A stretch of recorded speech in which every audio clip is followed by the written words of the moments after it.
নাফরমান হইলে কেমন মরণটা হবে আল্লাহ রাব্বুল আলামিন বলেন ওয়ালাউ তারা ইযিল যালিমুনা ফি গামারাতিল মাউত নাফরমানদের মরণটা যদি নবী গো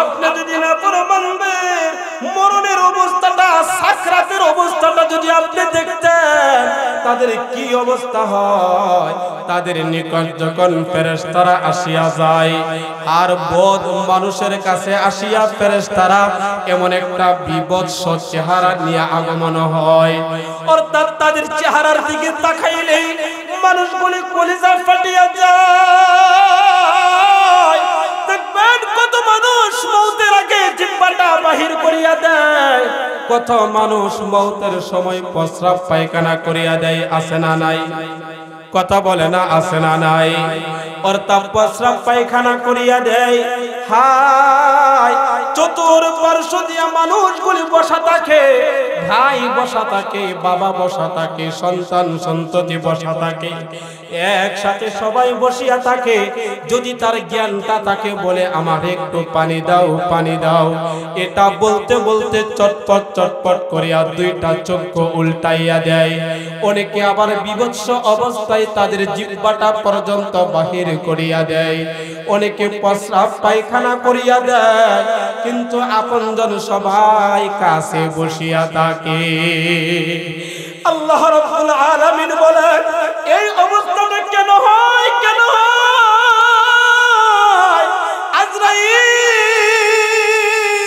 আজরাইল আসিয়া এবার বলতে থাকে আখরিজু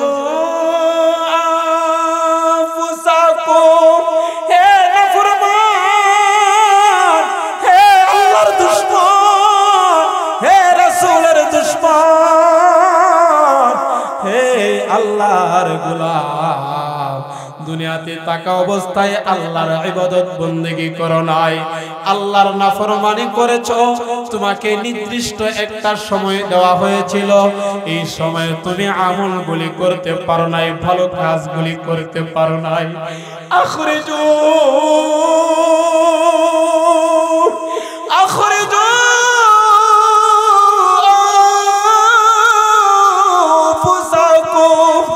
আল্লাহ রাব্বুল আলামিন বলেন এই জানটা কবজ করার জন্য আজরাইল তখন বলতে থাকে তোমাদের জানটা তোমরা বাহির করিয়া দাও তখন রূহটা আজরাইলকে দেখিয়া এই দেহের এমন কোন জায়গা নাই এমন কোন লোমের পশম নাই এমন একটা জায়গা বাকি নাই যেই জায়গার আরাসে কালাসে যাইয়া এই রূহটা পালানোর চেষ্টা করে এই দেহ থেকে বাইরে হইতে চাই না তাফসীরের কিতাবের ভিতরে বলে এক বর্ণনাই হলো অদুস্ত পা থেকে আজরাইল তখন চিপা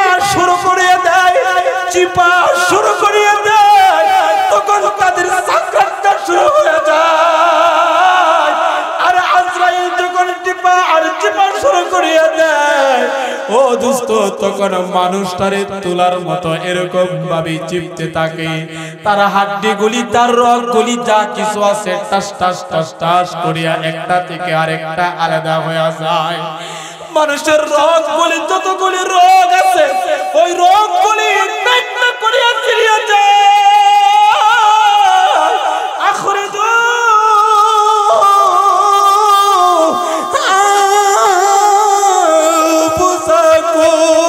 তোমরা তোমাদের রূহটা বের করিয়া দাও আল-ইয়াউমা তুজজাউনা আযাবাল হুন আজকে হলো সেই দিন হয়ে যাবে তুজজাউনা আযাবাল হুন অপমানজনক ভাবে তাদের সেই প্রাপ্য যেই জিনিসগুলি আছে ওইগুলি তাদেরকে দেওয়া হবে ও আমার ভাই তাহলে চিন্তা করে নাফরমান হইয়া যদি দুনিয়া থেকে আমাদের চইলা যাইতে হয় তাহলে মৃত্যু থেকে আমাদের আযাবটা শুরু হয়ে যাবে আমার মরণ থেকে আমার কষ্টটা শুরু হয়ে যাবে তাহলে আপনারা কার জন্য বাড়ি করেন গাড়ি করেন টাকা পয়সা জমান এই যে কোটি কোটি টাকা পয়সা, এই যে 10 তলা 20 তলা বিল্ডিং, জায়গা জমি ঘর বাড়ি সব কিছু আমরা জমাই, আমরা সব কিছু করি। এইগুলি করার কারণে আমরা আমাদের রবের ইবাদত বন্দেগী করতে পারি না। কিন্তু একবার তাকাইয়া দেখেন, আল্লাহর হাবিব অন্য এক হাদিস শরীফের ভিতরে বলেন, ইয়াতবাউল মাইয়িতা তালাত ইয়াতবাউহু আহলুহু ওয়া মালুহু ওয়া আমালুহু ফায়ারজিউ ইথনান আহলুহু ওয়া মালুহু ওয়া ইয়াবকা ওয়াহিদুন আমালুহু। মনোযোগ দিয়া শুনেন, যার কারণে আমরা আমাদের ঈমান আমল, আমাদের জীবনটাকে আমরা ধ্বংস করিয়া দেই। আমরা কার জন্য দেই? তিনটা জিনিসের কারণে আমরা দেই। এক নাম্বার হলো আমাদের আহাল, ভাই বেরাদর, মা বাবা, সন্তান সন্ততি, উনাদের জন্য আমরা দুনিয়ার মুহাব্বতে সন্তানদের জন্য মা আর বাবা ইবাদত বন্দেগী করতে পারে না। কথা বলেন ঠিক কিনা? চাকরি করে কিভাবে টাকাটা বেশি আসবে, কামাই করে রোজগার করে কাজ করে কিভাবে আমি বেশি করিয়া টাকাটা অর্জন করতে পারবো, উদ্দেশ্য হইল আমার বিবি বাচ্চা, আমার সন্তান সন্ততিগুলি তারা পৃথিবীর বুকে আরামে চলবে। কথা বলেন ঠিক কিনা? আল্লাহর হাবিব বলেন, এই মানুষগুলো তোমাকে ছাড়িয়ে আসবে মওতের সময়। দুই নম্বর হলো মালুহু, ধন সম্পদের লোক আমাদেরকে জাহান্নামের দিকে নিয়ে যায়। আওয়াজ দিয়ে বলেন কথা ঠিক কিনা? ধন আর সম্পদের লোভ যাদের ভিতরে ঢুকে যায়, ও দোস্ত, তখন এই মানুষকে অন্ধ বানাইয়া ফেলে। তখন পরকাল আর তাদের সামনে আসে না, পরকালের ভয় আর তাদের দিলের ভিতরে ঢুকে না। আল্লাহর হাবিব এই দুইটা কথা বলেন, দুইটা জিনিস তারা চলে আসবে। কেমনে চলে আসবে? এক নাম্বার, আপনার যদি আজকে মরণ হয়ে যায়, এই মাহফিল যিনি আগে করতেন আয়েশা, আমি শুনলাম মনে হয় মাসখানেক আগে মারা গেছে। হ্যাঁ, ও মাস হয় নাই। দেখেন, মাস হয় নাই। চাক্ষুষ আপনাদেরকে আমি বুঝাই, এই আকাশ ভাইয়ের সম্পত্তি আছে না নাই?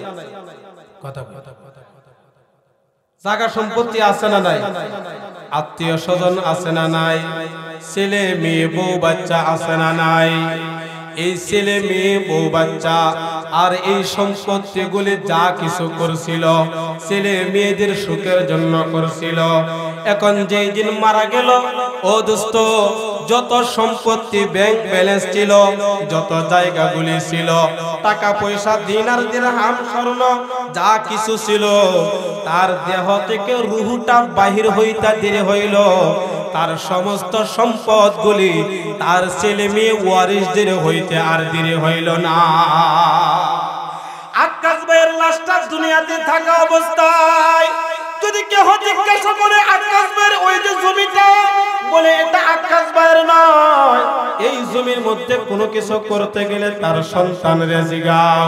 কথা বলেন ঠিক কিনা?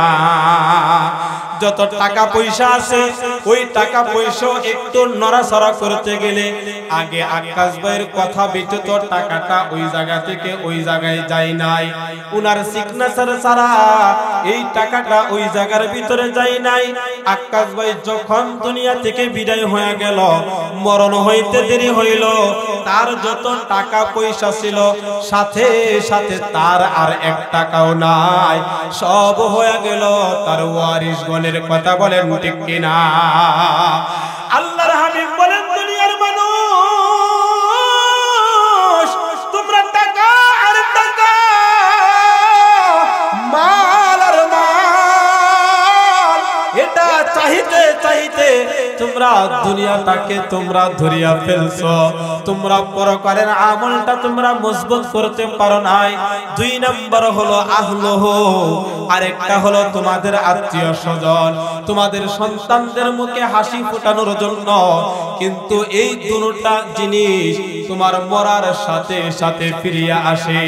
তোমার মাল তোমার মৃত্যুর সাথে সাথে আলাদা হয়ে যায়।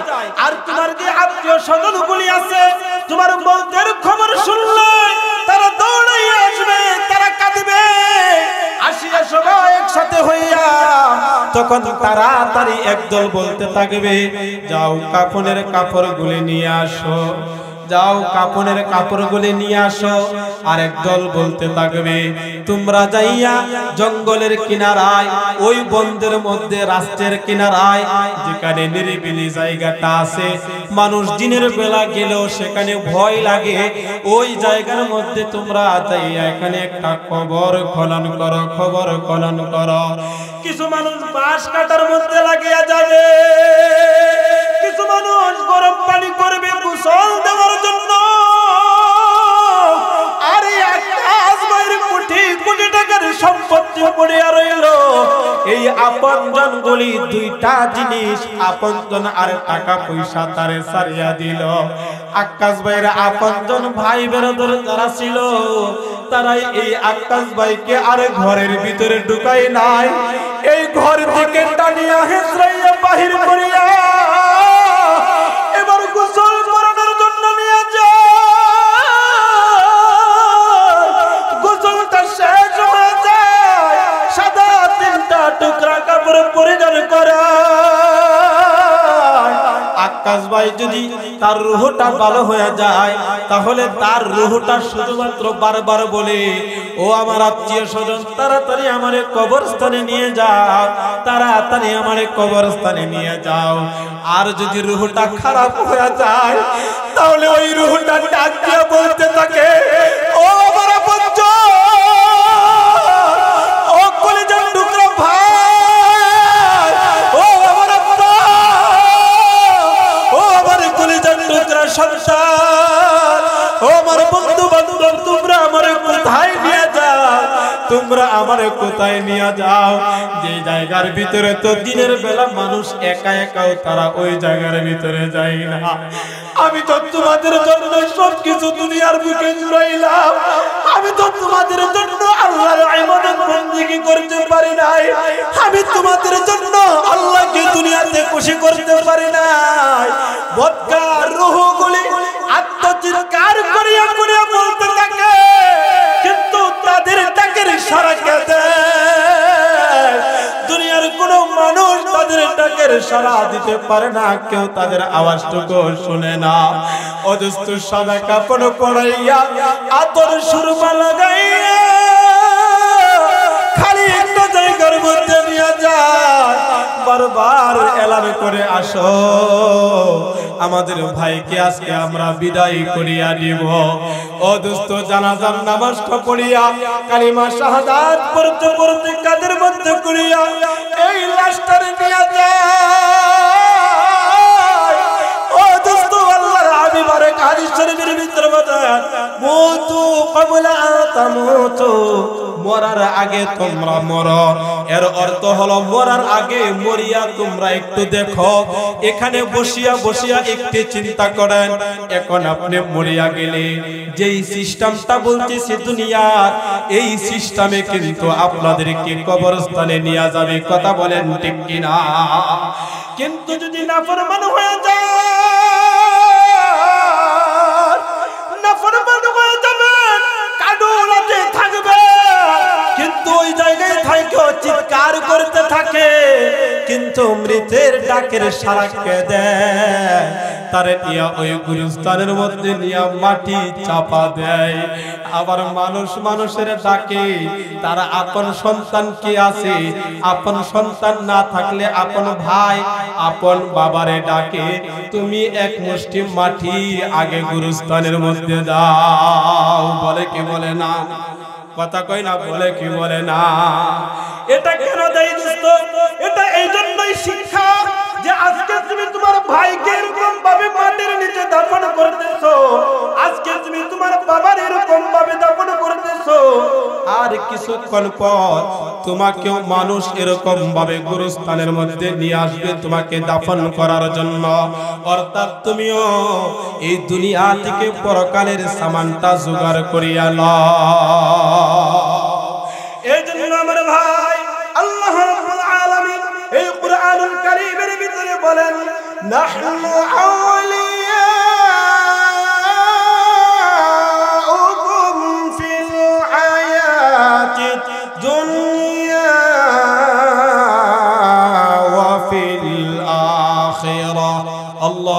আকবার।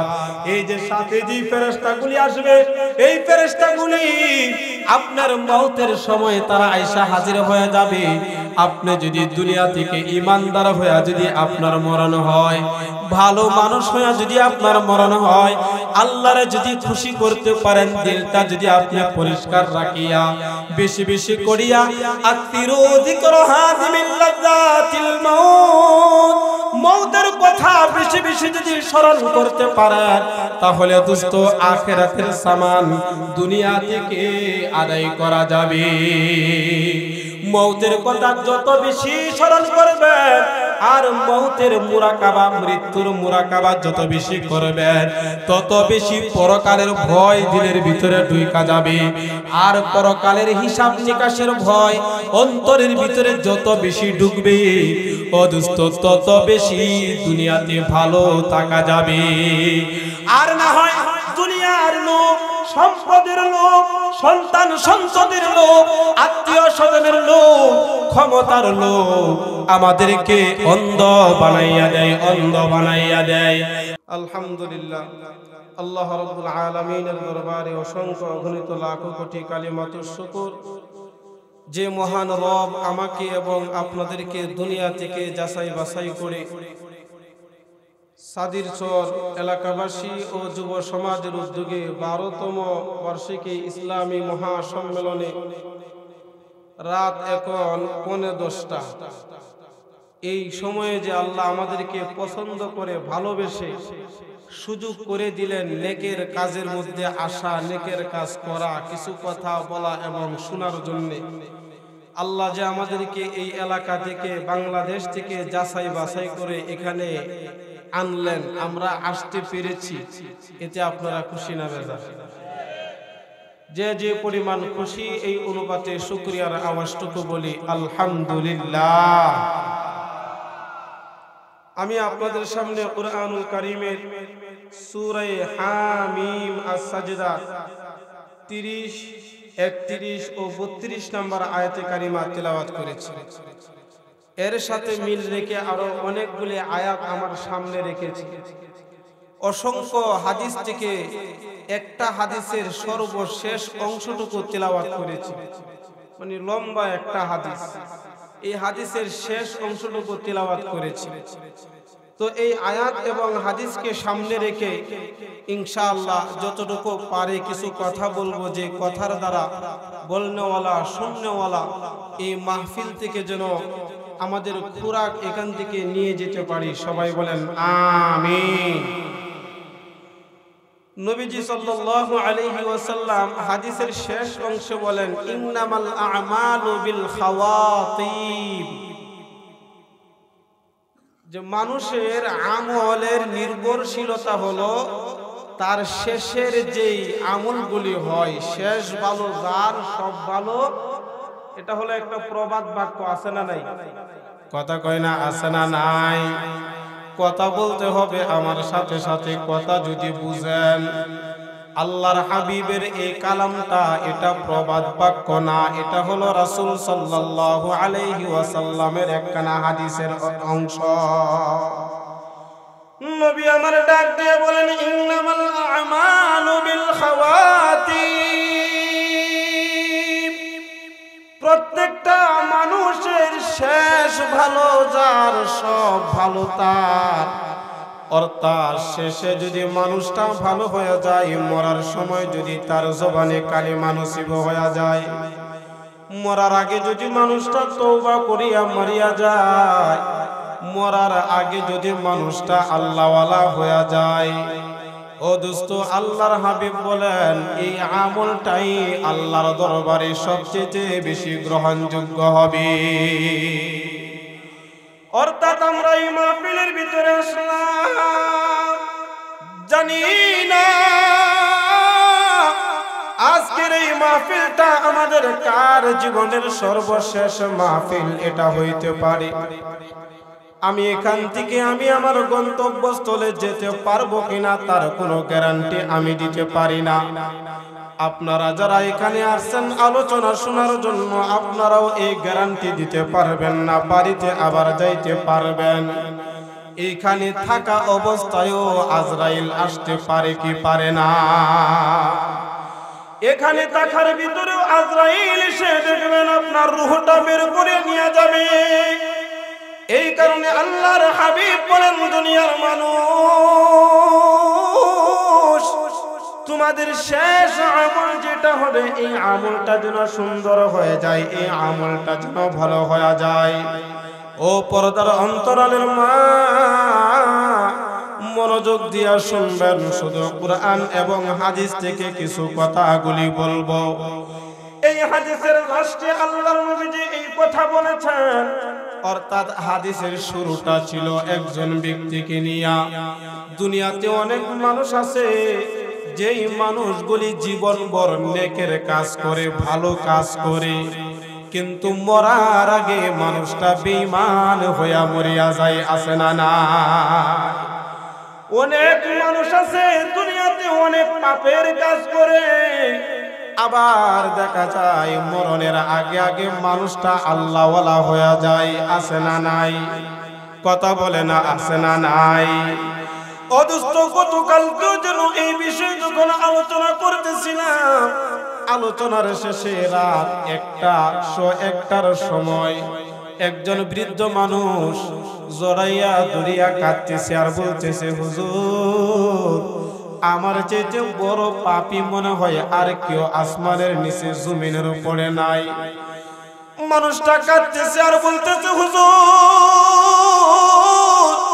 আল্লাহ আমারে মাফ করবে নি, আল্লাহ আমারে মাফ করবে কিনা? ও দোস্ত, আল্লাহ হলেন রাহমাতাল লিল আলামিন। আল্লাহ হলেন পুরা জাহানের জন্য রহমত এবং পুরা জাহানের লালনকারী পালনকারী যা কিছু আছে একচ্ছত্র ক্ষমতার মালিক। আওয়াজ দিয়া বলেন কে? এই হাদিসের অংশটা ছিল আল্লাহর নবীজি যুদ্ধ চলতেছে একদিক দিয়া, আর কিছু সাহাবায়ে কেরাম লোকদেরকে নিয়ে নবীজি একটা মজলিসের মধ্যে বসা। আর এমন সময় মুসলমান আর কাফেরদের মধ্যে যুদ্ধ চলতেছে, আর মুসলমানদের পক্ষ হইয়া একজন বীর মুজাহিদ সে যুদ্ধের মধ্যে লিপ্ত আছে, যুদ্ধ করতেছে। আল্লাহর নবীজি হঠাৎ করে ডাক দিয়ে বলেন, শুনো, তোমরা কি কেউ জাহান্নামী লোক দেখতে চাও?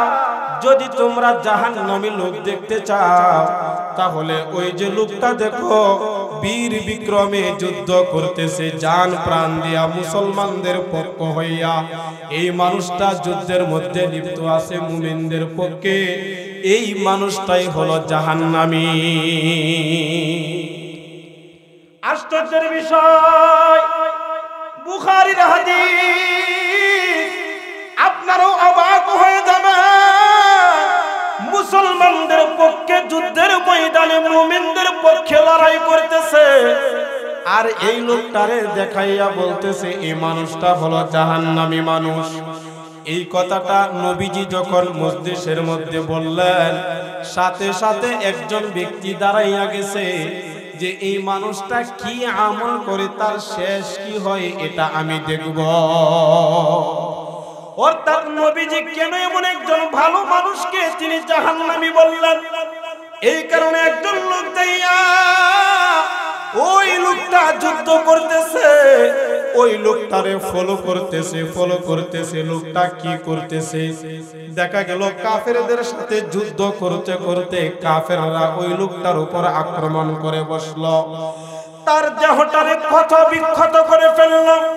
তার মৃত্যুর যন্ত্রণা, তার যে আঘাতের যন্ত্রণা, এই যন্ত্রণা সে আর সহ্য করতে না পারিয়া এই মুসলমান যোদ্ধা তার নিজের তরবারির ধারালো অংশটুকু নিজের বুকের দিক দিয়া ঢুকাইয়া দিছে। ঢুকাইয়া দিয়া সে লাফ দিয়া পাথরের উপরে যাইয়া পড়ছে। হাদিস শরীফের মধ্যে আল্লাহর নবীজি বলেন, এই ব্যক্তিটার পিছন দিক দিয়া তার ছুরিটা বের হয়ে গেছে।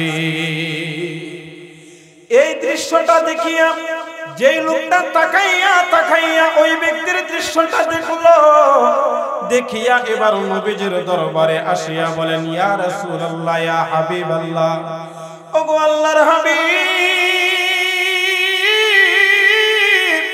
আপনি যে সত্য নবী এর ভিতরে কোনো দ্বিধাদ্বন্দ্ব নাই, আপনি যে একজন সত্যবাদী এর ভিতরে কোনো সন্দেহ নাই। চিল্লায় বলেন না সুবহানাল্লাহ। এবার নবীজি প্রশ্ন করেন, তুমি কেমনে বললা আমি সত্যবাদী নবী? তুমি এখন কেন এই কথাটা বলতেছো, তার কারণটা কি?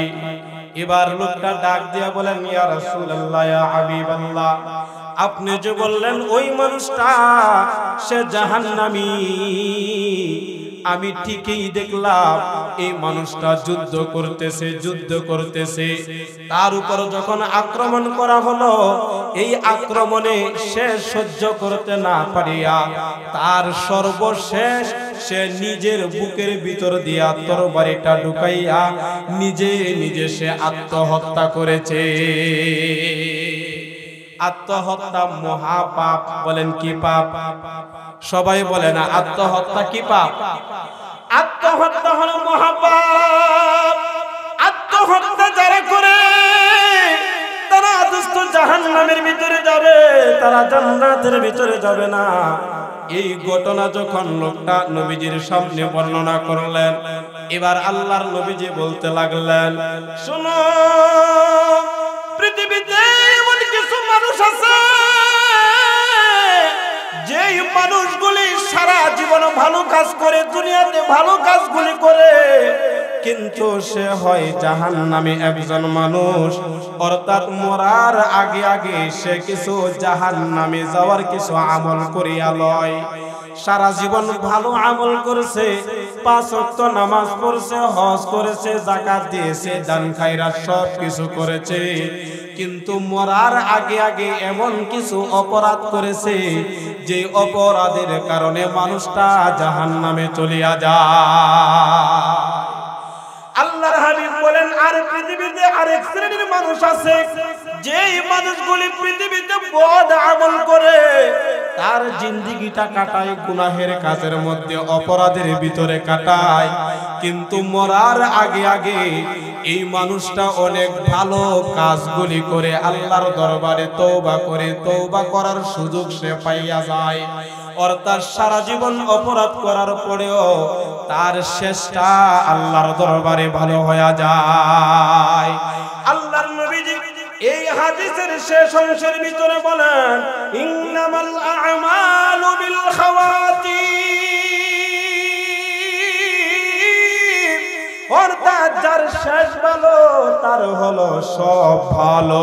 কথা বলেন ঠিক কিনা? ও দোস্ত, এই কথাটা এই কারণে আপনাদেরকে বললাম, এই এলাকার ভিতরে এখন যে সময়টা, মাঠটা এখন ভরপুর থাকা দরকার। প্রত্যেকটা ঘর থেকে একজন করে যদি লোক আসতো তাহলে এখানে জায়গা হইতো না। কথা বলেন ঠিক কিনা? আর আজকে যদি এখানে একটা গুনাহের কাজ হইতো, একটা গানের অনুষ্ঠান হইতো, নর্তকী এনে যদি এখানে নাচানো হইতো, তাহলে মানুষকে দাওয়াত দেওয়ার প্রয়োজন ছিল না। শয়তানি তাদের দাওয়াতটা সবার কানের মধ্যে পৌঁছাইয়া দিত। আর যাদের দিলের ভিতরে নেফাকি আছে, শয়তানি আছে, ওই মানুষগুলি বিনা দাওয়াতে আইসা হাজির হইয়া যাইত। কথা বলেন ঠিক কিনা? এই জন্য আমার ভাই, শেষ ভালো যার, সব ভালো তার।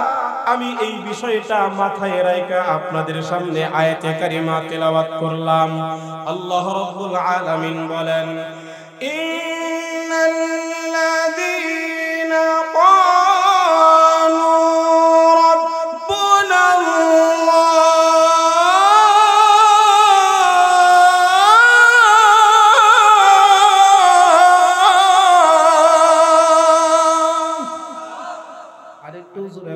আল্লাহু আকবার। তেলাওয়াত শুনলে ভালো লাগেনি? কথা কয় না ভালো লাগেনি?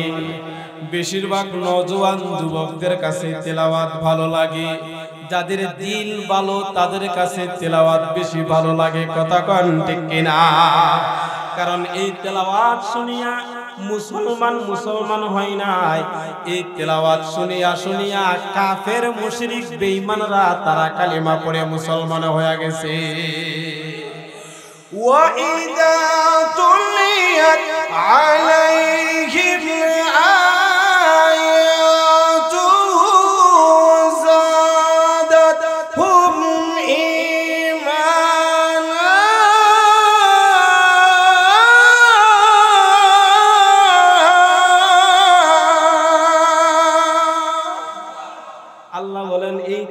যারা করে এবং যারা শুনে এর দ্বারা ঈমানদারের ঈমান আরো বাড়তে থাকে। বলেন সুবহানাল্লাহ।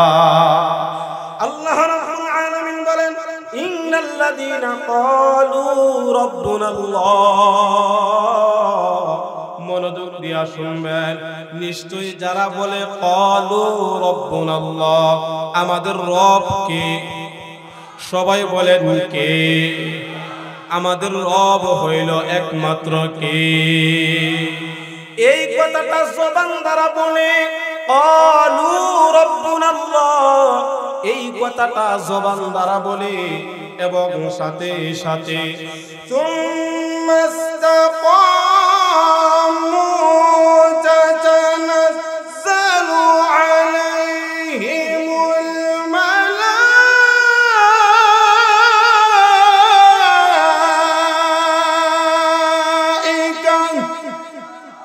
আল্লাহ বলেন এই কথাটা বলার পর এই কথার উপর যারা অটল থাকে, ধীরস্থির থাকে, অর্থাৎ এর থেকে আর বিন্দু পরিমাণ নড়চড় করে না, এদিক ওদিক যায় না, এই ধর্ম সেই ধর্ম তারা এরকম ভাবে উল্টা পাল্টা করে না, একমাত্র ঈমানের উপরে যারা অটল থাকে, আল্লাহ রাব্বুল আলামিন তাদের জন্য সুসংবাদ দিয়েছেন। বলেন সুবহানাল্লাহ। এখন দোস্ত আমরা এই কথাটা বলেছি কিনা? আমরা কিন্তু প্রত্যেকটা মানব এই কথাটা বলেছিলাম, ক্বালু রাব্বুনাল্লাহ। বলবেন হুজুর দলিল কি? দলিল কি? আল্লাহ রাব্বুল আলামিন সূরা আরাফের ভিতরে বর্ণনা করেন, ওয়া ইয আখাযা রাব্বুকা মিন বানি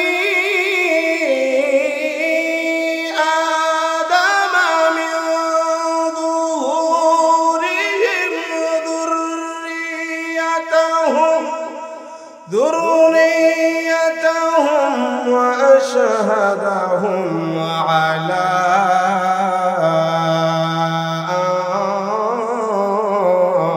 أنفسهم। الله أكبر। আল্লাহ আমাদেরকে স্মরণ করাইয়া দেয়। আল্লাহ রাব্বুল আলামিন বলেন, ওয়া ইয আখাযা রাব্বুকা মিন বানি আদম, যখন বনি আদম থেকে আল্লাহ রাব্বুল আলামিন স্বীকৃতি গ্রহণ করেছিলেন। কখন সেই স্বীকৃতিটা গ্রহণ করেছিলেন? যখন হযরত আদম আলাইহিস সালাতু ওয়াস সালামকে আল্লাহ তাআলা বানানোর পর উনার পিঠের মধ্যে আল্লাহ তাআলা একবার সর্বপ্রথম কুদরতি হাতটা বুলাইয়া দিলেন। ওই রূহের জগতে তখন যত জান্নাতি প্রাণ আছে, যত জান্নাতি মানুষগুলি আছে, এই মানুষগুলি হযরত আদম আলাইহিস সালাতু ওয়াস সালামের পিঠ থেকে, মেরুদণ্ড থেকে তাদের রূহগুলি বের হয়ে আসছিল। আবার দ্বিতীয়বার আল্লাহ রাব্বুল আলামিন হযরত আদম আলাইহিস সালাতু ওয়াস সালামের পিঠের মধ্যে কুদরতি হাতটা যখন বুলাইয়া দিলেন, তখন যত জাহান্নামী লোক পৃথিবীর বুকে আসবে, ওই রূহগুলি বের হইয়া আসছিল।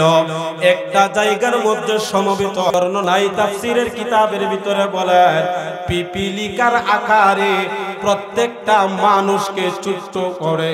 ও দোস্ত, আমাদের জেহান এখন যেরকম বুঝ শক্তি আছে, আমাদের প্রত্যেককে এই বুঝ শক্তিটা রূহের জগতে দিয়া, এরপর আল্লাহ রাব্বুল আলামিন আমাদেরকে বলছিলেন, আলাস্তু বিরাব্বিকুম ক্বালু বালা।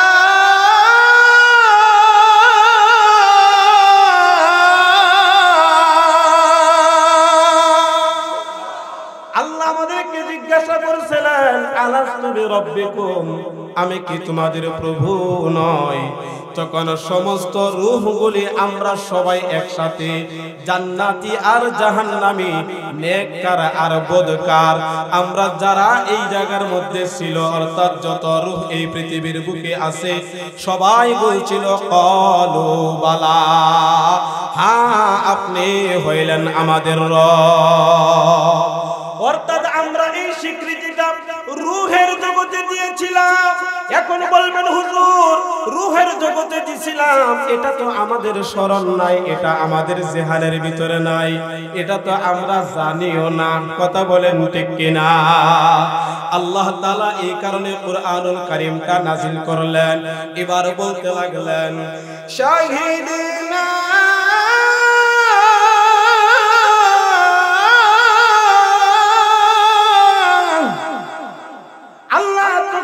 জবাবটা নেওয়ার পর এক নাম্বার সাক্ষী হইল রূহগুলিকে বলছিলেন যে তোমরা সাক্ষী থাকো। রূহগুলি বলছিল শাহিদেনা, আমরা এই কথার উপর যে ওয়াদাটা দিছি এটা আমরা নিজেরাই সাক্ষী আছি। দুই নাম্বার তাফসীর হলো ওই জায়গার ভিতরে যত ফেরেশতা ছিল এই ফেরেশতারা তখন ডাক দিয়া বলছিল শাহিদেনা, আমরা সাক্ষী আছি বনি আদম সন্তানগুলি আপনাকে রব হিসাবে মেনে নিয়েছে। এরপর আল্লাহ রাব্বুল আলামিন বলেন আতাকুলু ইয়াওমাল কিয়ামাহ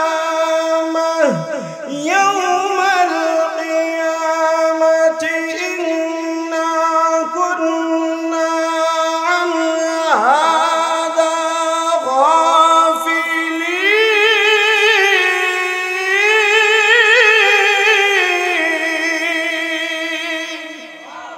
আল্লাহ তাআলা এরপরের কথাটাও বলে দিলেন, ও বনি আদম তোমরা যেন দুনিয়াতে যাইয়া এই কথাটা যেন ভুলিয়া না যাও।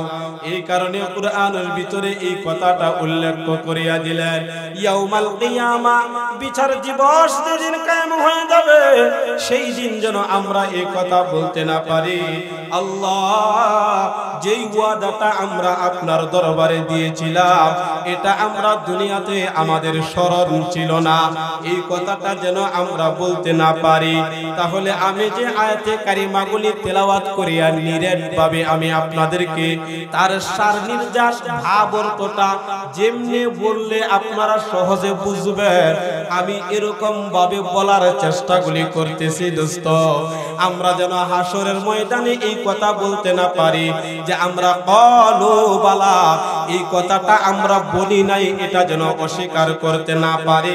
এই কারণে আল্লাহ তাআলা এই কথাটা এখানে উল্লেখ করিয়া আমাদেরকে এক নাম্বার জানাইয়া দিলেন সাক্ষী। আমরা যদি হাসরের ময়দানে বলি তাহলে এই কথাটা আমাদের আর গ্রহণযোগ্য হবে না। দুই নাম্বার এই কথাও যেন আমরা বলতে না পারি আও তাকুলু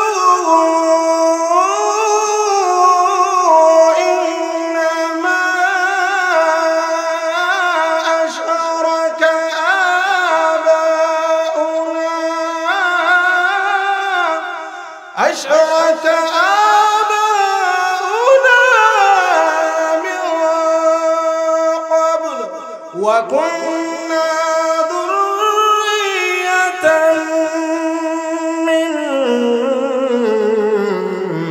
بعدهم الله أكبر।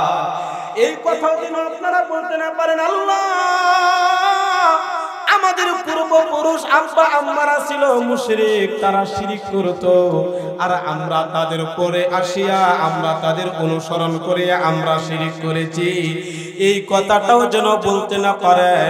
এই ওয়াদাগুলি আল্লাহ তাআলা রূহের জগতে নিয়েছিলেন। তাহলে এই আয়াত থেকে আমি যেই জিনিসটা আপনাকে বুঝাইতে চাইলাম সেটা হলো আমরা সবাই রূহের জগতে বলেছিলাম আমাদের রবকে। সবাই বলেন কে? সবার রব হলো আল্লাহ। আল্লাহ তাআলা এই কথাটা এখানে বলেন ক্বালু রাব্বুনাল্লাহ। এই আয়াতের তাফসীর করতে যাইয়া প্রথম নাম্বার যে তাফসীরটা এসেছে এটা হলো আমরা রূহের জগতে আল্লাহকে আল্লাহ মানিয়ে নিছিলাম। এবার দুই নাম্বার হলো মুখেও এই কথাটা যারা বলবে এবং এই কথার উপর যারা অটল থাকবে, আর তারা যখন অটল থাকবে বিভিন্ন বালা মুসিবত তাদের উপরে আসবে কি আসবে না? কথা কয় না? ভালো হবেন যত, পরীক্ষা হবে তত বেশি। যত ভালোভাবে চলতে চাইবেন, দেখবেন আপনার সাথে আরেকজন মানুষ ঝগড়া করার জন্য এমনিতেই লাইগা থাকে। ঘরের সাথে সীমানা আপনি 4 আঙ্গুল সাইরা দিছেন, এরপরেও দেখবেন আপনার উপরে আরো 4 আঙ্গুল পাবে। এরকম ভাবে শুধু আগাই আছে না নাই? কথা কয় না আছে না নাই? শক্তির ভক্ত নরমের জম, একটা প্রবাদ বাক্য আমাদের সমাজে আছে। আর এই পৃথিবীর বুকে আল্লাহওয়ালা যারা হবে, যাদের দিলের ভিতরে আল্লাহর ভালোবাসা লালন করবে, যারা দুনিয়ার বুকে রাসূলের আদর্শটাকে গ্রহণ করবে, ও দোস্ত, তাদের উপরে কাফের, বেঈমান, মুশরিক, এই মুনাফিকদের পক্ষ থেকে একটার পর একটা আক্রমণ আসবে। আল্লাহ বলেন আক্রমণগুলি আসার পরেও ঈমান হারা হওয়া যাবে না, ঈমান হারা হওয়া যাবে না। তুম্মাস্তাকামু, এর উপরে ইস্তিকামাত থাকা, এর উপরে অটল থাকা, এর উপরে বদ্ধমূল থাকা। অর্থাৎ আমাদের রব আওয়াজ দিয়ে বলেন কে? আমাদের রব হইল আল্লাহ। এখন টাকার বিনিময়ে হোক, চাপের বিনিময়ে হোক, আমাদের রবের সাথে আর কাউকে শরীক করা যাবে? কথা বলেন যাবে? শরীক করা যাবে না। দোস্ত, বাংলাদেশও এক সময় মূর্তি বানাইছিল। এই আলেমরা এইসব কথা বলার কারণে আলেমদেরকে জেলের ভিতরে নিছে কি নিছে না? কথা কয় না? নিছে কি নিছে না? মানুষগুলিকে, নওজোয়ান যুবক আলেমদেরকে ধরে আনিয়া 15 বছর বলেন, 10 বছর বলেন, এই 10 বছরের ভিতরে লোকটারে পুরা বানাইয়া ছাইরা দিছে। অর্থাৎ কি পরিমাণ টর্চারিং তাদের উপর করা হইল। তাদের অপরাধ ছিল একটাই, যে আল্লাহর সাথে কাউরে শরীক করা যাবে? কথা কয় না? শরীক করা যাবে? আমার ভাই, আমার যে আলোচনার বিষয়বস্তুটা, এর উপর আল্লাহ রাব্বুল আলামিন বলেন, যারা এই কথার উপর অটল থাকবে তাদের লাভ, কিন্তু শান্তির জায়গা, সুখের জায়গাটা দুনিয়াতে মুমিনদের জন্য এটা সুখের জায়গা না।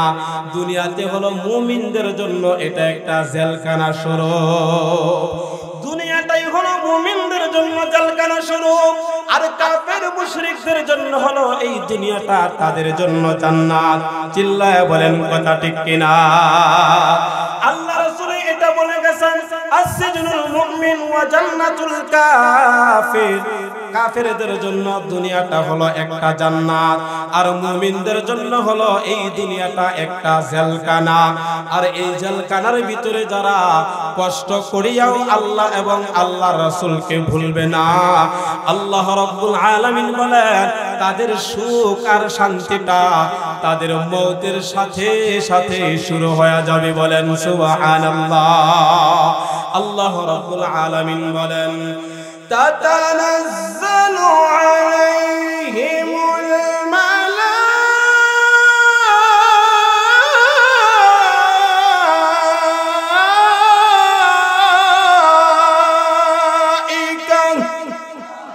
আল্লাহ রাব্বুল আলামিন এই আয়াতের ভিতরে বলেন, যারা ঈমানদার ভালো মানুষ হবে, যাদের দিলটা পরিষ্কার থাকবে, দুনিয়ার ভিতরে যাদের দিলটাকে পরিষ্কার করতে পারবে, قد أفلح من تزكى وذكر اسم ربه فصلى بل تؤثرون الحياة الدنيا والآخرة خير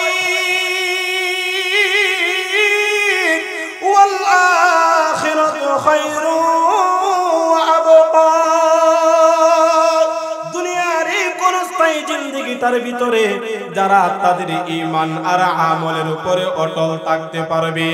আল্লাহ রাব্বুল আলামিন বলেন তাতানাজ্জালু আলাইহিমুল মালাইকা, এই মানুষগুলি যখন মরণের সময় আইসা যাবে তখন মরণের আগে আগে আল্লাহর পক্ষ থেকে একদল ফেরেশতা এসে হাজির হয়ে যাবে। কন্যা সুবহানাল্লাহ। হাসরের মাঠ, এই তিনটা জায়গার মধ্যে আল্লাহর পক্ষ থেকে ফেরেশতাদের দল বাঁধিয়া বাঁধিয়া তারা এসে হাজির হয়ে যাবে। এক নাম্বার হলো মওতের সময়। ও দোস্ত, যদি ভালো হইয়া যদি দুনিয়ার বুকে থাকা যায়, ঈমানি হালতে যদি আমাদের মরণ হয়, তাহলে আল্লাহ রাব্বুল আলামিন বলেন ফেরেশতাদের দলগুলি আসিয়া সর্বপ্রথম বলতে থাকবে আল্লাহ তাখাফু ওয়ালা তাহজানু ওয়াবশিরু বিল জান্নাহ ওয়াবশিরু বিল জান্নাতি আল্লাতী কুনতুম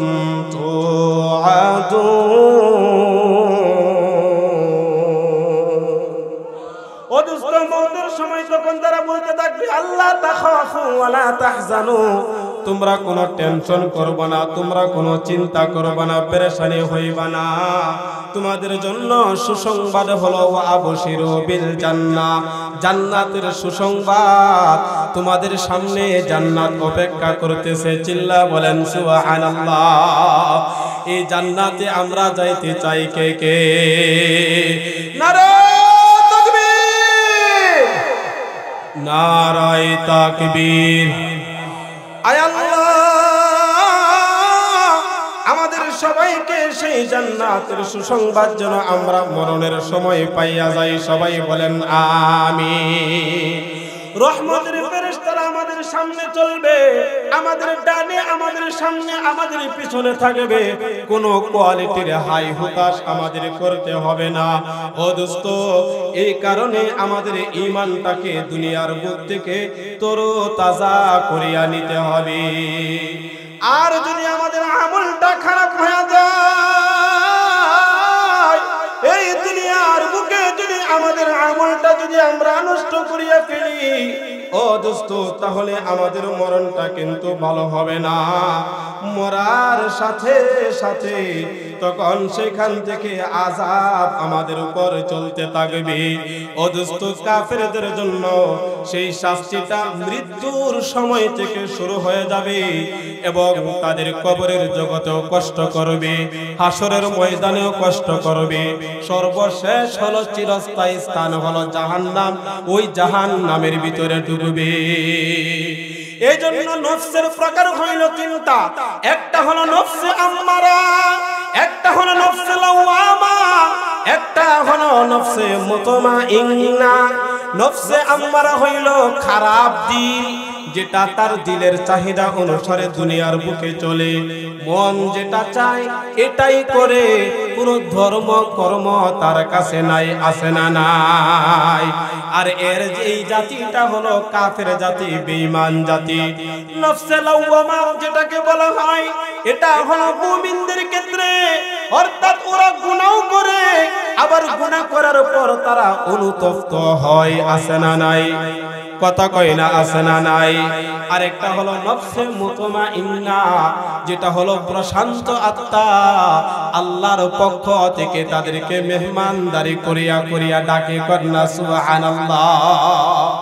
আমার ভাই, ও পর্দার অন্তরালের মা, যদি আমাদের ঈমান আর আমলটা যদি খারাপ হয়ে যায়, আমাদের শেষ অবস্থাটা যদি খারাপ হয়ে যায়, মওতের আগে যদি বেঈমান হয়ে মারা যায়, মওতের আগে যদি খারাপ আমল করিয়া যদি মারা যায়, অথবা দুনিয়ার বুকে শুধু গুনাহ আর গুনাহ করলাম, শুধু অপরাধ আর অপরাধ করলাম, এই অপরাধের কারণে আল্লাহ রাব্বুল আলামিন কুরআনুল কারীমে সূরা আনআমের ভিতরে উল্লেখ করিয়া বলেন, এই নাফরমান বান্দাদের যে জানটা কবজ করা হবে, এটা কোনো ভালো সুরত হবে না, ভালো সুরত হবে না। যদি দুনিয়াতে মন চাহি জিন্দেগি চালান, তাহলে তো রহমতের ফেরেশতারা আমাদের জানটা কবজ করবে না। আল্লাহ রাব্বুল আলামিন বলেন, এই মতের সময় নাফরমানের জানটা যখন কবজ করবে, হযরত আজরাইল আলাইহিস সালাতু ওয়াস সালামের দলবল নিয়ে যখন আসবে, তার চেহারাটা এত বিভৎস হয়ে যাবে। ও দোস্ত, অন্য মানুষের কথা বলে কোনো লাভ নাই। দেখেন, আমার আপনার নবীজির মৃত্যুর সময়ের ঘটনাটা একটু লক্ষ্য করলে বোঝা যায়। আমার আপনার নবীজি যখন ইন্তেকাল হয়ে যাবে, উনার আগের থেকে মাথা ব্যথা আর জ্বর ছিল। হযরতে আয়েশা রাদিয়াল্লাহু তাআলা আনহার রানের উপরে মাথাটা রাখিয়া তিনি শুয়ে রইলেন। হযরতে ফাতেমা রাদিয়াল্লাহু তাআলা আনহা সেখানে উপস্থিত আছেন। এবার কে জানি বাহির থেকে ডাক দেয়, অনুমতি চাই গেটটা খোলার জন্য। আল্লাহর নবীজি এবার বলেন, ফাতেমা গেটটা খুলিয়া দাও। ফাতেমা বলেন, কে গো আব্বা? হযরত ফাতেমা রাদিয়াল্লাহু তাআলা আনহাকে বলেন, গেটটা খুলিয়া দেখো, আল্লাহর পক্ষ থেকে ফেরেশতা এসেছে। এবার দরজাটা খুলিয়া তাকাইয়া দেখে তার দুইটা পা জমিনে, তার মাথাটা হলো আসমানে। এমন একটা চেহারা, আর এই চেহারাটা দেখিয়া হযরত ফাতেমা রাদিয়াল্লাহু তাআলা আনহা সাথে সাথে দরজাটা আটকাইয়া দিলেন আর বললেন, আব্বা, এমন মানুষ তো, এমন ব্যক্তি তো আমি জীবনে আর কখনো দেখি নাই। আল্লাহর হাবিব ডাক দিয়া বলে, কলিজার টুকরা ফাতেমা, উনি তো দুনিয়ার কেউ না, উনি হলেন হযরত আজরাইল আলাইহিস সালাতু ওয়াস সালাম। হযরত ফাতেমা রাদিয়াল্লাহু তাআলা আনহা ডাক দিয়া বলে, ওগো আব্বাজান, আজরাইল আলাইহিস সালাতু ওয়াস সালাম এসে পড়েছে। কার জন্য আসলো, কেন আসলো? নবীজি বলেন, ফাতেমা, এই রোগে আমার মরণ হয়ে যাবে। আমি মনে হয় এখান থেকে আর সুস্থ হইতে পারবো না। ফাতেমা বলে, আব্বা, আমি দরজা খুলবো না, দরজা খুলবো না। আল্লাহর নবীজি বলেন, ফাতেমা,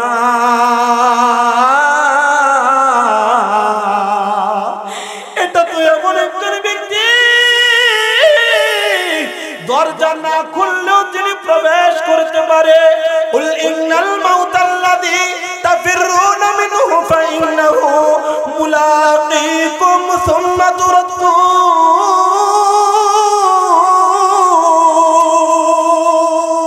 ফাইন্নাহু মুলাকীকুম। আল্লাহু আকবার। আল্লাহ রাব্বুল আলামিন বলেন, এটা হলো এমন এক প্রাণী, এই আজরাইলের এমন ক্ষমতা, যদি প্রস্তর খণ্ডের ভিতরে কেউ যাইয়া লুকায়, ওই জায়গায়ও বাঁচতে পারবে না। আজরাইল ওই জায়গার ভিতরেও ঢুকবে। আজও পর্যন্ত পৃথিবীতে এমন কোনো মানুষ নাই, ও দোস্ত, যে মানুষটা এখনো জীবিত আছে তার মরণ হবে না। আর এই বিষয়ে আমাদের কোনো সন্দেহ নাই। কথা বলেন ঠিক কিনা? হযরত ফাতেমাকে বলে, ফাতেমা,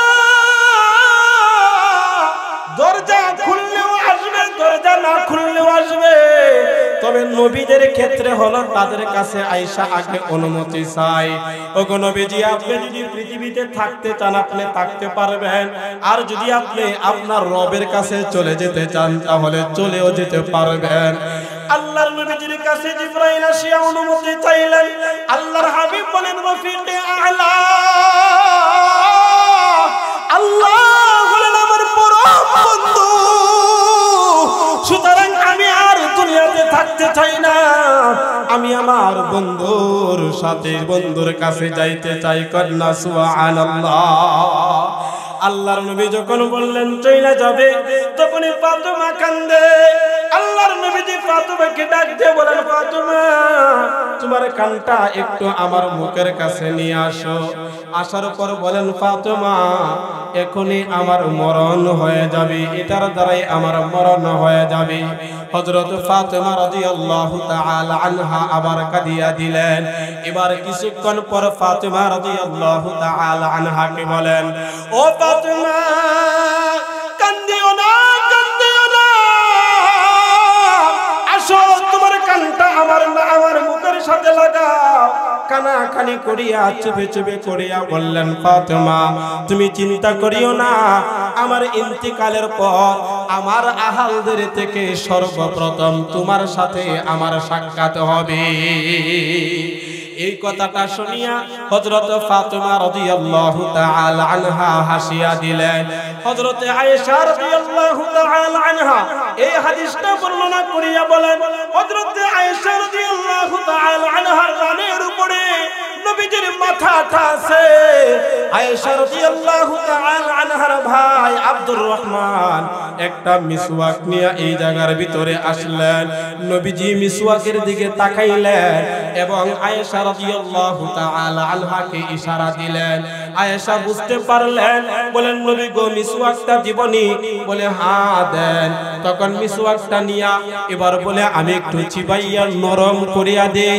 নবীজি মাথা দ্বারা ইশারা করলেন, আয়েশা একটু নরম করিয়া দাও। আয়েশা রাদিয়াল্লাহু তাআলা আনহা বলেন, আমি মিসওয়াকটা কি নরম করিয়া দিলাম। এর উপর আল্লাহর নবীজি মিসওয়াক করতে শুরু করলেন। আল্লাহর নবীজি তখন বলতে লাগলেন, আয়েশা, ও ফাতেমা, এটা এমন একটা মুহূর্ত, আজরাইল প্রত্যেকটা মানুষের জানটিকে কবজ করবে। আর তোমার আব্বা দুনিয়াতে থাকা অবস্থায় যত কষ্ট, বিপদ আর আপদ আল্লাহ রাব্বুল আলামিন আমাকে দিয়া পরীক্ষা করছিল। ও ফাতেমা, তোমার আব্বা এখন থেকে আর কোনো কষ্ট ভোগ করবে না। নবী আমার বলেন, ফাতেমা, মৃত্যুর স্বাদ, মৃত্যুর যে একটা কষ্ট, এই কষ্টটা সবারই ভোগ করতে হবে। তবে যারা ঈমানদার মুমিন হবে, যারা মুতমাইন্না প্রশান্ত আত্মা ভালো দিল নিয়ে যারা যাবে, তাদের মওতটা হবে একটা পিপিলিকার কামড়ের মতো ব্যথা পাবে, এর চেয়ে আর বেশি কিছু হবে না। হযরত আয়েশা রাদিয়াল্লাহু তাআলা আনহা এই কথাগুলি বর্ণনা করলেন। আল্লাহর হাবিব বললেন, মৃত্যুর যন্ত্রণাটা বড়ই কঠিন একটা আযাব, এটা বড়ই কঠিন, নাফরমানদের জন্য এটা কঠিন হয়ে যাবে। আল্লাহ রাব্বুল আলামিন সূরা আনআমের ভিতরে বর্ণনা করিয়া বলেন, আখরিজু আনফুসাকুম ওয়ালাউ তারা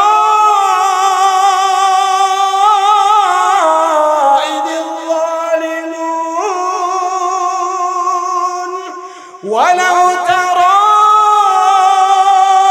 إذ الظالمون في غمرات الموت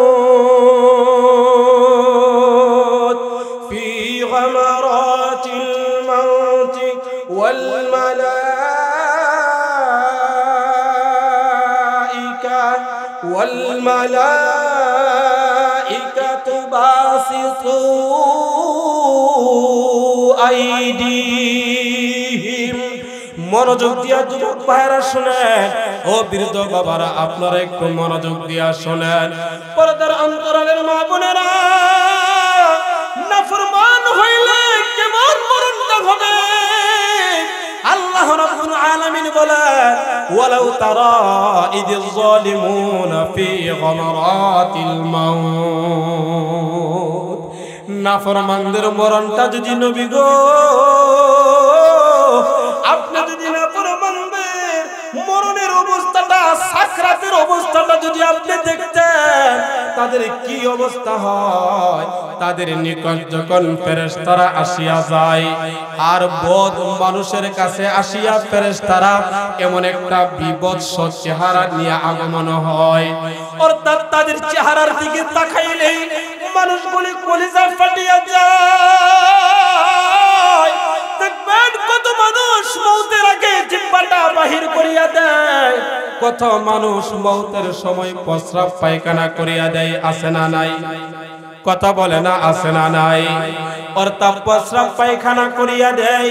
হায়, চতুর্পার্শ্ব দিয়া মানুষগুলি বসা থাকে, ভাই বসা থাকে, বাবা বসা থাকে, সন্তান সন্ততি বসা থাকে, একসাথে সবাই বসিয়া থাকে।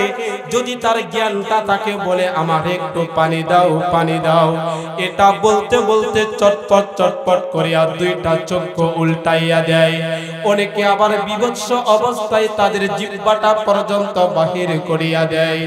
অনেকে প্রস্রাব পায়খানা করিয়া দেয়, কিন্তু আপনজন সবাই কাছে বসিয়া থাকে। আল্লাহ রাব্বুল আলামিন বলেন, এই অবস্থাটা কেন হয়? কেন হয়? আজরাইল আসিয়া এবার বলতে থাকে, আখরিজু আনফুসাকুম, হে নাফরমান, হে আল্লাহর দুশমন, হে রাসূলের দুশমন, হে আল্লাহর গোলাম, দুনিয়াতে থাকা অবস্থায় আল্লাহর ইবাদত বন্দেগী করো নাই, আল্লাহর নাফরমানি করেছো। তোমাকে নির্দিষ্ট একটা সময় দেওয়া হয়েছিল, এই সময়ে তুমি আমলগুলি করতে পারো নাই, ভালো কাজগুলি করতে পারো নাই। আখরিজু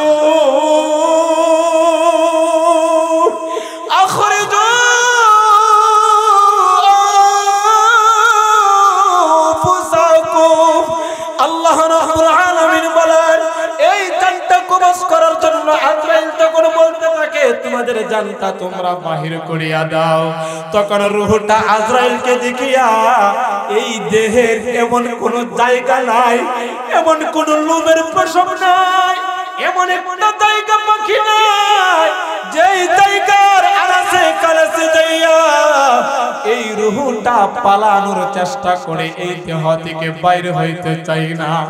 তাফসীরের কিতাবের ভিতরে বলে, এক বর্ণনাই হলো, অদুস্ত পা থেকে আজরাইল তখন চিপা শুরু করিয়া দেয়, চিপা শুরু করিয়া দেয়, তখন তাদের সাকরাতটা শুরু হয়ে যায়।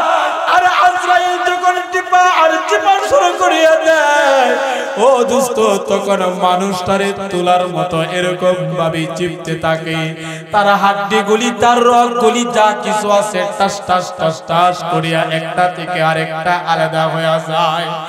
মানুষের রগগুলি, যতগুলি রগ আছে, ওই রগগুলি একটা করিয়া ছিড়িয়া যায়। আখরিজু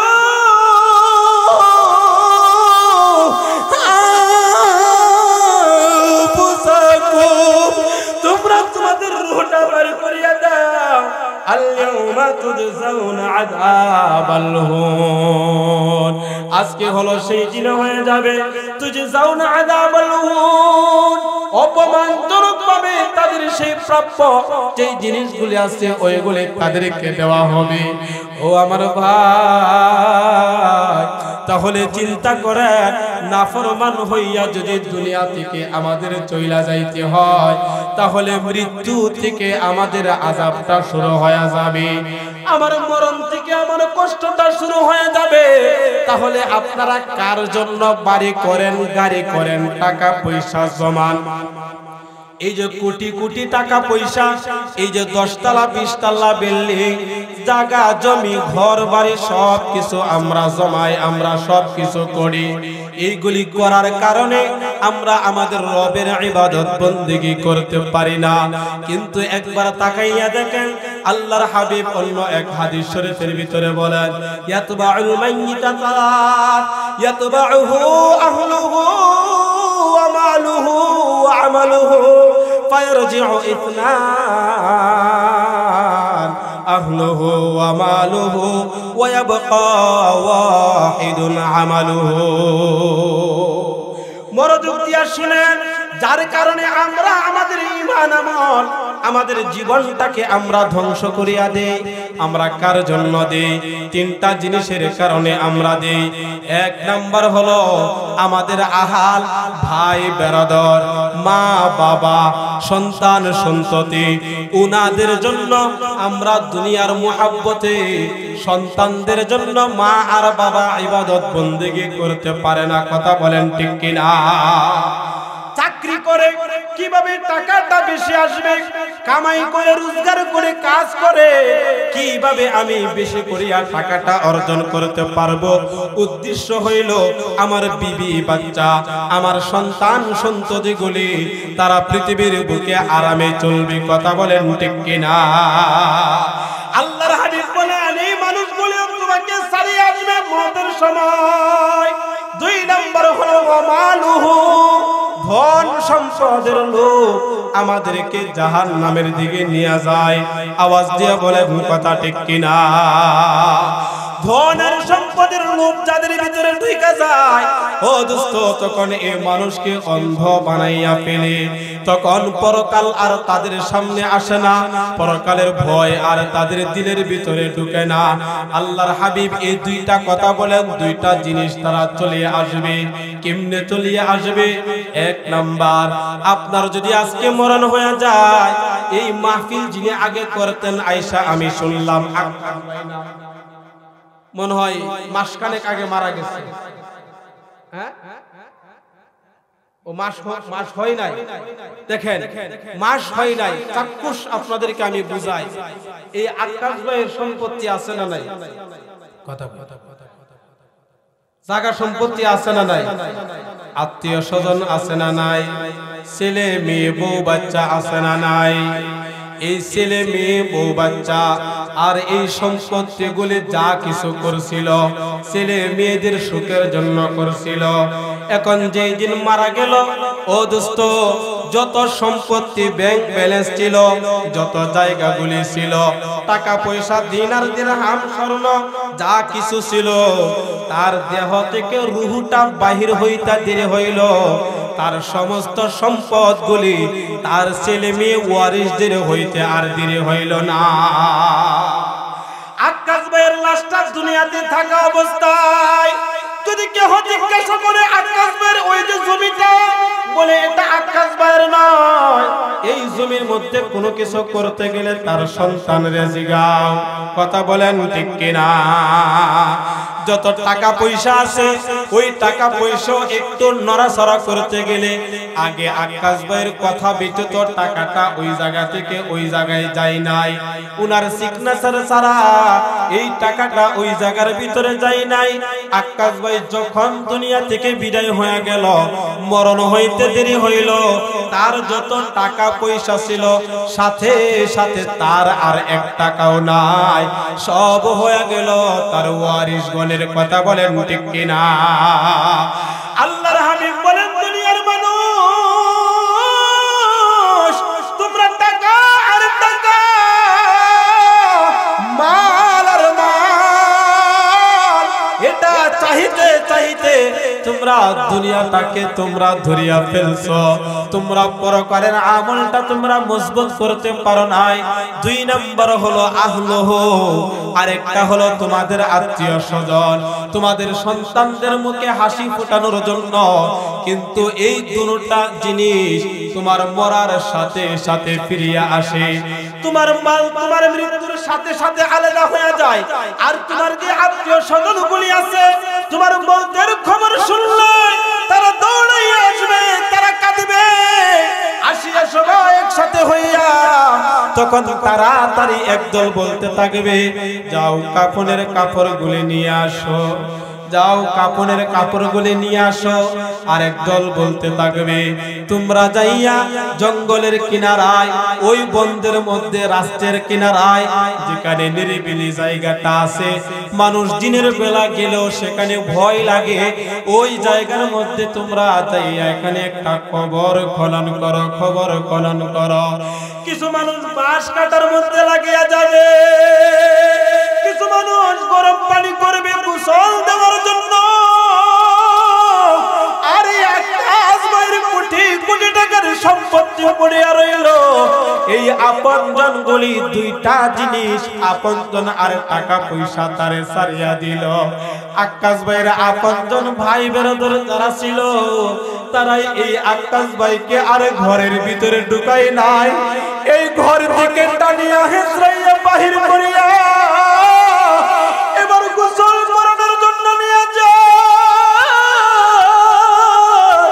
গোসলটা শেষ হয়ে যায়, সাদা তিনটা টুকরা কাপড় পরিধান করা।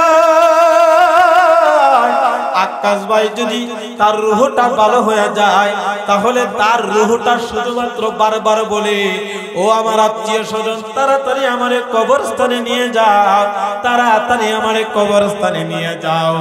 আর যদি রূহটা খারাপ হয়ে যায় তাহলে ওই রূহটা ডাক দিয়ে বলতে থাকে, ও আমার আপনজন, ও কলিজার টুকরা ভাই, ও আমার আব্বা, ও আমার কলিজার টুকরা সন্তান, ও আমার বন্ধু বান্ধব, তোমরা আমারে কোথায় নিয়ে যাও, তোমরা আমারে কোথায় নিয়ে যাও? যে জায়গার ভিতরে তো দিনের বেলা মানুষ একা একাও তারা ওই জায়গার ভিতরে যায় না। আমি তো তোমাদের জন্য সবকিছু দুনিয়ার বুকে জুড়াইলাম, আমি তো তোমাদের জন্য আল্লাহর ইবাদত বندگی করতে পারি নাই, আমি তোমাদের জন্য আল্লাহকে দুনিয়াতে খুশি করতে পারি নাই। বদকার রূহগুলি আত্মচিৎকার করিয়া করিয়া বলতে থাকে, কিন্তু তাদের ডাকের সাড়া কে দেয়? দুনিয়ার কোন মানুষ তাদের ডাকের সাড়া দিতে পারে না, কেউ তাদের আওয়াজটুকু শুনে না। অজস্র সাদা কাপড় পরাইয়া আতর সুরমা লাগাইয়া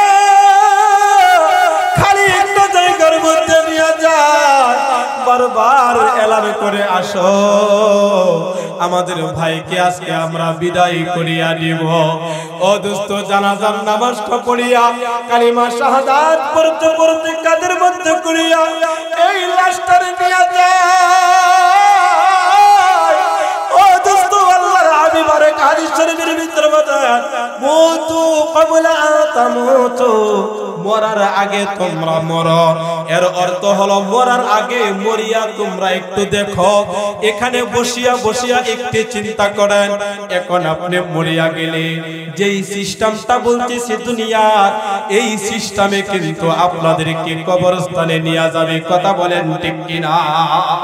কিন্তু যদি নাফরমান হয়ে যায়, নাফরমান হয়ে যাবেন, কাডুলাতে থাকবে, কিন্তু ওই জায়গায় থাইকে চিৎকার করতে থাকে, কিন্তু মৃতের ডাকের সাড়া কে দেয়? তারে নিয়ে ওই গুরুস্থানের মধ্যে নিয়ে মাটি চাপা দেয়।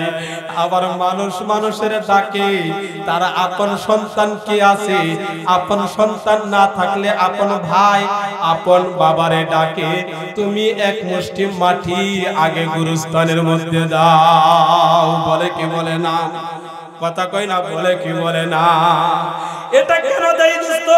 এটা এই জন্যই শিক্ষা যে আজকে তুমি তোমার ভাইকে এরকম ভাবে মাটির নিচে দাফন করতেছো, আজকে তুমি তোমার বাবার এরকম ভাবে দাফন করতেছো, আর কিছুক্ষণ পর তোমাকেও মানুষ এরকম ভাবে গুরুস্থানের মধ্যে নিয়ে আসবে তোমাকে দাফন করার জন্য। অর্থাৎ তুমিও এই দুনিয়া থেকে পরকালের সামানটা জোগাড় করিয়া নাও। এই জন্য আমার ভাই, আল্লাহ রাব্বুল আলামিন এই কুরআনুল কারীমের ভিতরে বলেন, নাহনু আউলিয়াউকুম ফিল হায়াতিদ দুনিয়া ওয়া ফিল আখিরাহ। আল্লাহু আকবার। এই যে সাথে যে ফেরেশতাগুলি আসবে, এই ফেরেশতাগুলি আপনার মওতের সময় তারা আয়েশা হাজির হয়ে যাবে। আপনি যদি দুনিয়া থেকে ঈমানদার হয়ে যদি আপনার মরণ হয়, ভালো মানুষ হয়ে যদি আপনার মরণ হয়, আল্লাহরে যদি খুশি করতে পারেন, দিলটা যদি আপনি পরিষ্কার রাখিয়া বেশি বেশি করিয়া আকসিরু যিকরা হাযিমিল লাযাতিল মাউত, মওতের কথা বেশি বেশি যদি স্মরণ করতে পারেন, তাহলে দোস্ত আখিরাতের সামান দুনিয়া থেকে আদায় করা যাবে।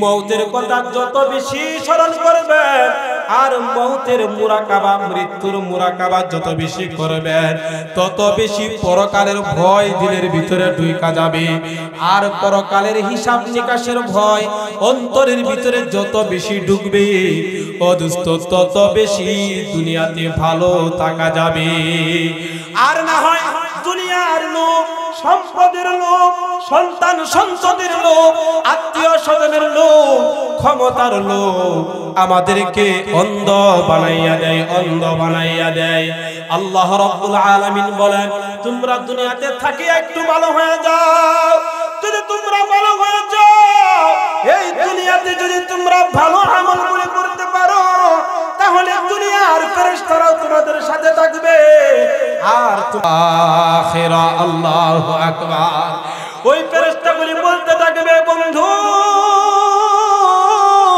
তুমি চিন্তা করবা না তোমার নিরিবিলি যে গুরুস্থান সামনে তোমার আছে এটা নিয়ে তুমি টেনশন করবা না এটা নিয়ে তুমি চিন্তা করবা না তুমি যে তোমার ফ্যামিলি দুনিয়ার বুকে রাখছো ওদের জন্য তুমি চিন্তা করবা না পেরেশান হইবা না এইগুলির সমস্ত কিছুর দায়িত্ব আল্লাহ রাব্বুল আলামিন নিয়ে গেছে আর তোমার এখন কোনো বন্ধু নয় তোমার বন্ধু হইল তোমার আমল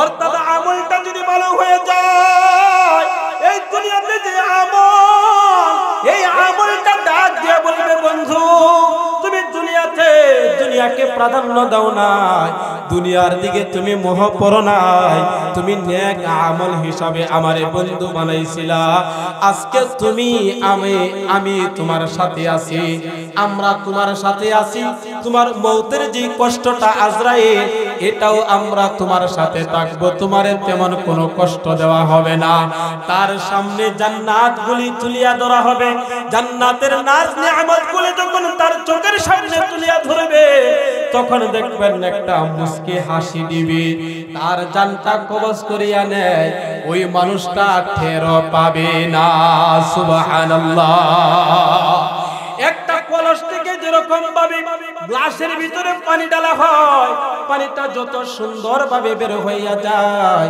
ও দোস্ত নেককার মানুষের জানটা এত সহজ ভাবে কবজ করা হবে এই মানুষটা টের পাবে না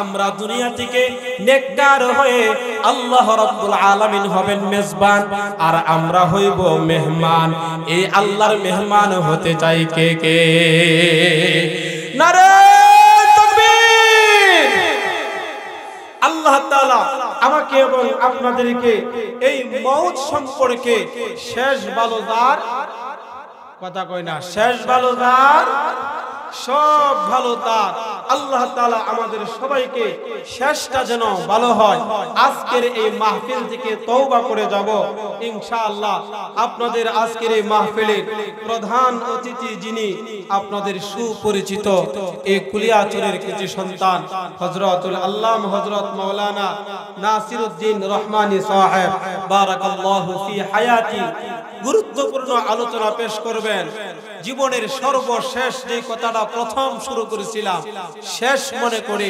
আজকের মাহফিলটা শুনে ইনশাআল্লাহ তওবা করে এই মাহফিল থেকে বাড়িতে যাব রাজি আছেন ইনশাআল্লাহ আল্লাহ তাআলা আমি বলনেওয়ালা আপনারা শুননেওয়ালা সবাইকে বেশি বেশি মওতের কথা স্মরণ রেখে এবং মৃত্যুর মুরাকাবা বেশি বেশি নিরিবিলি এলাকায় নিরিবিলি জায়গায় মসজিদে বসে মাগরিবের পর একটা সময় থাকে ওয়াজ করতে পারেন অথবা তাহাজ্জুদের নামাজের সময় ওইটা 2 রাকাত নামাজ পড়ে আল্লাহর দরবারে কান্নাকাটি করেন তখন নিরিবিলি বৈশা মুতু ক্বাবলা আন তামুতু এই একটা মুরাকাবা মানে এটারে কল্পনা করবেন আমি মরলে আমার অবস্থাটা কি হবে আমার আত্মীয় স্বজন কি করতে পারে এই দুইটা জিনিস মাথার মধ্যে রাখবেন ইনশাআল্লাহ এই দুইটা জিনিসের উপর আমল করবেন ইনশাআল্লাহ আশা করি আল্লাহ তাআলা আমাদেরকে হেদায়েতের রাস্তাটা সহজ করে দিবে আসসালামু আলাইকুম ওয়া রাহমাতুল্লাহি ওয়া বারাকাতুহু